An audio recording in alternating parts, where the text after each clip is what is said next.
Hello అండి, welcome to Chetan Gagan channel. ఈరోజు మనం పొటాటో బ్రెడ్ రోల్స్ని ఎలా చేయాలో చూద్దాం. ఫస్ట్ అయితే మనం హాఫ్ షీట్ బ్రెడ్ని తీసుకోవాలి. తర్వాత ఈ బ్రెడ్కి ఉన్న సైడ్స్ని కట్ చేసి సపరేట్ చేసుకోవాలండి. వాటిని మనం బ్రెడ్ క్రమ్స్ కింద వాడుకుందాం. తర్వాత ఫస్ట్ ఇలా కట్ చేసుకున్న వాటిని పొడి చేసుకోవాలి.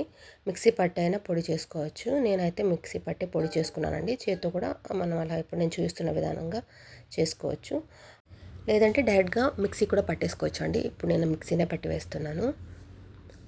సో ఇంకా ఇందులోకి మనము బాయిల్ చేసి పెట్టుకున్నటువంటి పొటాటోస్ని మ్యాష్ చేసి వేసుకోవాలండి. తర్వాత మనం కట్ చేసి పెట్టుకున్నటువంటి ఆనియన్స్ని, పచ్చిమిర్చిని, కొత్తిమీరని, అల్లం వెల్లుల్లి పేస్ట్ కూడా వేసి అందులోకి కొంచెం ఉప్పు, కారం, గరం మసాలా, పసుపు, ధనియా పొడి కూడా వేసుకోవాలి. ధనియా పొడి నా దగ్గర లేదు కాబట్టి వేయలేదు.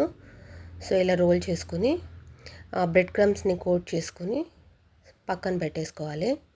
ఇలా వీడియోలో చూపిస్తున్న విధానంగా రోల్స్ వేసుకుని బ్రెడ్ క్రమ్స్ని కోట్ చేసుకుంటూ పక్కన పెట్టేసుకోవాలి. అన్ని ఈ విధంగా చేసి పక్కన పెట్టుకోవాలి. తర్వాత ఆయిల్లో డీప్ ఫ్రై చేసుకోవాలండి.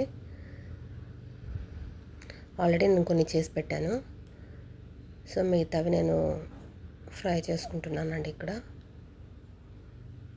ఇలా గోల్డెన్ కలర్ వచ్చే వరకు ఫ్రై చేసి తీసేసుకోవడమే.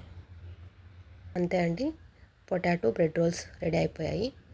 నచ్చితే లైక్ చేయండి, షేర్ చేయండి, సబ్స్క్రైబ్ చేయండి. Thank you for watching. Thank you for your time.